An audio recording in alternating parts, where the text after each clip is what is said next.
Hey guys, this is Adam and Kyle at ProjectionHub, where we help startups and founders to prepare financial projections, business plans, and secure SBA loans. And today we are back to answer some more or another burning SBA question. As a quick reminder, both Adam and I have SBA lending experience. Particularly Adam is executive director of an SBA lender for over 12 years. And so I'm going to ask him the questions and let him give us the answer to the burning question. So Adam, today's burning SBA question is, does an SBA loan have to cash flow on a tax return, or will interim financials work? So I think contextually, this is asking probably in regards to an acquisition.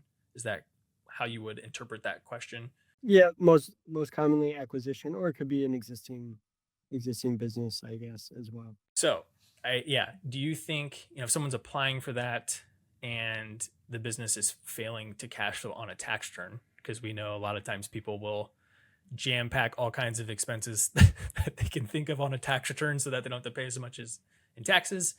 That can kind of come back to bite them if they're trying to sell a business or expand the business. And what's your 2 cents on interim financials?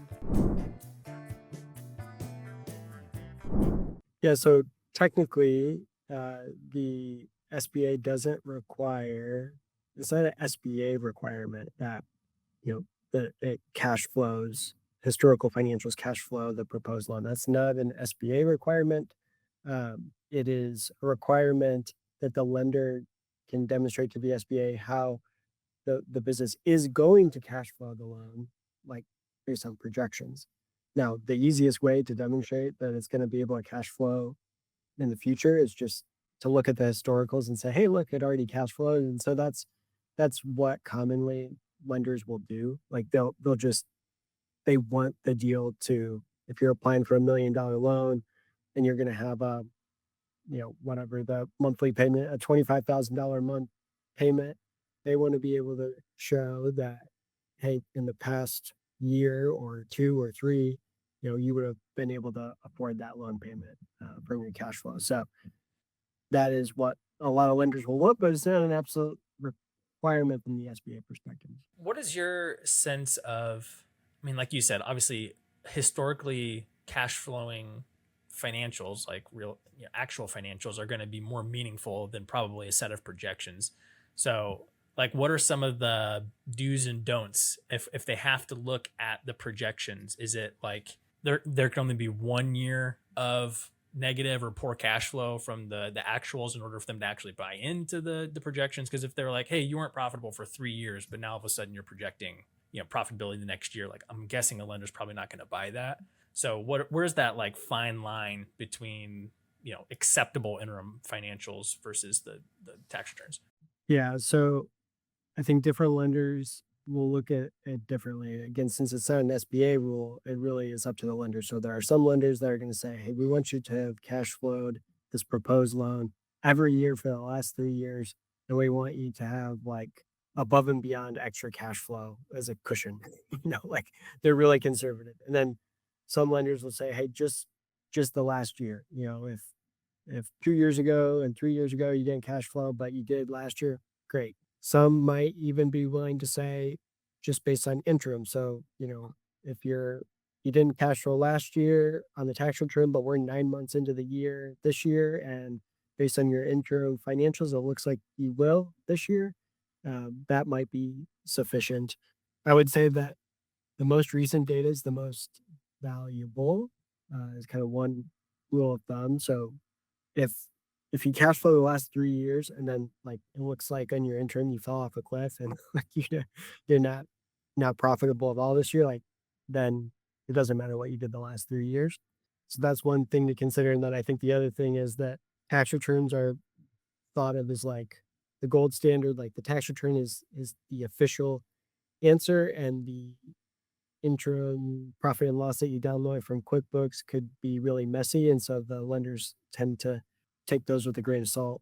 So is that if you didn't cash flow before, now all of a sudden you do, just based on QuickBooks P&L, like, yeah, they're probably not going to go for that, or you're going to have some explaining to do. So Yeah, would like lender approved add backs play into this, or would that be held separately if those are I guess that's probably part of the projections, right? You're trying to make your case that like, hey, the part of the reason these projections look so good is because we took out A, B, and C, which aren't going to be a part of the picture. I mean, I guess that's only in the case if it's an acquisition, right? If they're selling the business, that's really going to be the only case. If it's an expansion or an existing business, I mean, maybe if they're like some sort of significant cost savings or something like that, maybe they were renting something and now they're buying it. So there's like a big switch or a swing over in some sort of profitability, but you probably got to have a really good case or some sort of proof for why that change is so significant if it's not sales related, right? So if they're better because of something other than sales, you're gonna have to be able to prove that with some sort of believable evidence. Yeah. Yeah. I mean, every lender is going to have different opinions on what they consider an add back that they'll accept from like proving the cash flow. And then you can, project add backs or changes. Or like a good example that was a client they were recycling a product and it was part of their business. They were picking up product from different contractors and then basically recycling it for them on their behalf. That was the service. And so they had dump fees when they dumped the items, and that was a cost in their on their P&L. Well, they were going to get a loan to build a recycling facility to be able to process and recycle that material and then turn it back into a product that they could then sell. And so, in this case, 250,000 a year that they were paying in dump fees. Now they weren't gonna have that anymore because they were gonna use that themselves. And so it was like, but yeah, we can make a case for an immediate $250,000 of savings, and that actually cash flowed the whole loan. And then we were able to say, hey, also they're gonna have a new product that they can then sell now because they recycled and turned this product into a sellable good. So that was kind of all upside. But that's a good example of, yeah, it didn't cash flow before, but we have a very clear example of like this line item's going away. Right. And we can show that in projections. Now I'm going to assume the listener's not there. Maybe you haven't seen one of our videos before, but we really like to talk about debt service coverage ratio when it comes to SBA loans. So that's going to be a factor in here, right? So when we're talking about cash flow, ultimately you're trying to get it to that magic number that the lender is going to be comfortable with, right? So, that's what 1.25 is kind of the goal that you're trying to get to. So, when we're throwing around words like cash flow on a tax return, I'm assuming in many cases cash flow isn't going to have that good of a, like if you're using it off of a tax return, maybe it doesn't look like the cash flows, but then the projections are trying to get it to that 1.25 number or higher so that they can justify, the lender would be able to justify them being able to actually afford the payment on the loan. Yeah, exactly.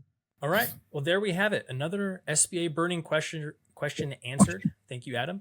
If you're out there today and you're considering expanding your business, buying a business, and you're kind of in this quandary of does your cash flow or your tax return potentially may not cash flow in order to justify the financing that you're trying to get, feel free to reach out, get a free SBA expert review by Adam himself. That link is down in the description below, and he can get kind of his 2 cents on your situation, maybe how you would approach it. So thanks for hanging out. Leave a like and a comment if you've got a question down below, or you can reach out to us at support@projectionhub.com to answer questions to us directly. And we will see you on the next video. Thanks.